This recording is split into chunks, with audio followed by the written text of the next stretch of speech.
10 past 8 now on the Kiwi. Issues of the day under T-Radar.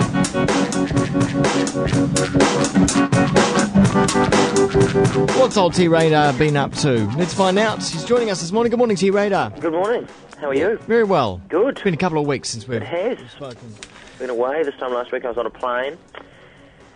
So obviously, unfortunately, Not can't speak overseas? on a plane these days. Not small commuter flights. It's a shame. What, you can't do what? Smoke? You can't, talk on the phone. I'll talk on the phone. Mm. No. When that's Or going smoke. to come in? Can't be that far away. We're bringing phones into planes? Yeah. Yeah. Because you can have them on those big international flights. You can use your credit card and be charged, I think, $30 a minute to ring someone up and go, hey, guess where I am? I think some airlines around the world have started to introduce even more relaxed rules around cell phones. Yes. Not just the aeroplane phones. That's right. We know sometimes if you're on a bigger flight, you can turn your phone on essentially as soon as the plane's landed and taxiing to the doorway.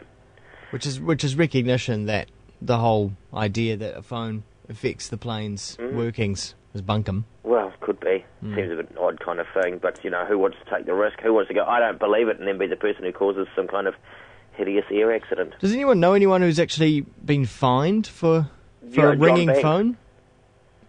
John Banks was fined. Really? Some years ago, I believe he was a minister at the time. Huh. I think, if I remember rightly, from a vague sense of history, but yes, had his phone on. I think he was talking on it. I was watching him last night on 60 Minutes. What was he doing on there? They were talking about the Supermare race. Oh, I see. And he's a motorbike rider. Yes, he is. But he's been very quiet around this whole ATC and motorbike, fee rise. I suppose it doesn't really matter to him. No, I suppose it doesn't, whatever. He's sort of a millionaire. It's funny, whenever you hear the Supermare race, you think it's some kind of large stakes race for lady horses. We're all going to be putting on fancy hats and eating canapes and drinking champagne and going, come on, you beauty. No, it's right. Yeah. Much more dull than that. It is. It's fairly tedious. But I like this, thought perhaps he would have been on lamenting the loss of an Auckland icon. The Santa. Big Santa, with its oddly scary face and its come hither finger. Yeah, they've gone. Have you seen the makeover? I have. It's just not the same, really, isn't it? No. There was a wonderful photo that someone had the other day, and they had John Banks' face inserted into the Santa's face. Saw that. Yeah, but the weird gesturing finger, that was always this, sense of sort of, oddly creepy, but sort of charismatic at the same time. Yeah, but from what I remember as a kid, the fascinating thing about it was, it was a large, enormous Santa, but the moving parts. That's what, as a relentless. kid, that's the thing. You're like, whoa, moving parts. Yeah, because they don't really have enough moving billboards these days, do they? No. Or holographic ones or anything like that. The most sophisticated you sort of get is, the ones that, and they've got a roller on them and they roll up and show you a different kind of ad. Yeah. Yeah. And of They're course like the ones at cricket grounds. Yes. You haven't thought of becoming a Santa? No, I don't have enough. I don't have a big enough pot belly. Oh, well, you can probably strap or a something pot on. belly. Yeah, I suppose. You Yeah. have to, in fact, they have quite a lot of lessons for Santas. There's a lot of things to remember, like how to sit a child on your knee and how to have both hands showing at all times and, excuses to use when you need to go and take your break and all that kind of thing. Must be quite a stressful thing to be a Santa. I wonder what the excuse is. I need to go see the reindeer, or... Because, you must have some terrible situations, like, the little kid comes up and what would you like for Christmas? I'd like Mummy and Daddy to come back from heaven. Oh God. How about a bicycle? Yeah. Yeah, how would you react? What would you say? Well, I don't know. Sorry, can't do it. I'd say, oh, look, they're in a better place, I suppose, and yeah, don't. But then Then the kid can go, well, I want to go. Then you'd have to have a long and animated discussion about the sort of rights and wrongs of taking your own life. Oh, goodness. God, I tell you what, I reckon I'd be the worst Santa in the world. You could be the bad Santa. That was a great movie. Oh, wasn't it just? Yes, I think I'd be the Santa that would end up being engaged in long and philosophical discussions about the nature of needs and wants and life after death, and there'd be enormous queues of crying children. Yeah, you could lecture them on the Brash report, the 2025 Brash report, and the needs and wants of wanting to be like Australia. Yes, I've always wondered quite why we want to be like Australia. No idea. But nonetheless, so this report's come out, and no surprise that it's got some fairly radical kinds of things, cutting the tax rate. Everyone wants that, but obviously that leads to, reducing the minimum wage, selling state assets, making widespread cuts to social services, and increasing the qualification age for super. It's like, what did they expect? And liquidating our future fund to make sure the elderly are still paid. Well, obviously the elderly should have saved up enough money on their, on their minimum wage jobs to fund themselves. Interestingly, Bill English is going and said it's too radical.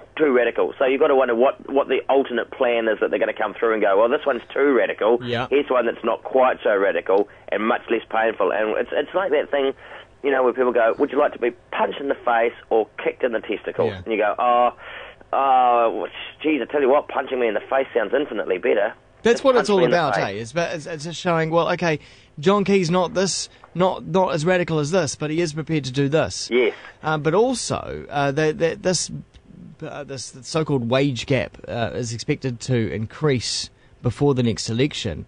So I'm thinking that it's going to give the national government a mandate to go and ask for permission in the next term to implement some of this stuff. The simple option is that we simply all become Australians. Well, why was that not mooted? Yeah. One page, there you go, let's ask if we can become a state of Australia. Would it be such a big deal? I wouldn't have thought so. Then, of course, the average would be part of the average thing, and that would drag down their average and increase ours. Everyone's a winner. Yep. Yeah. I'm for it. Of course, the worst thing I think about Australia at the moment, overrun with a plague of camels. Oh, wait, what's going on? Really? 350,000 they have to kill, apparently. Oh. Not only then, they've got the ruse as well. They have, although they've been mooted as a cure for skin cancer. Apparently, there's something in kangaroos they don't get skin cancer. Oh.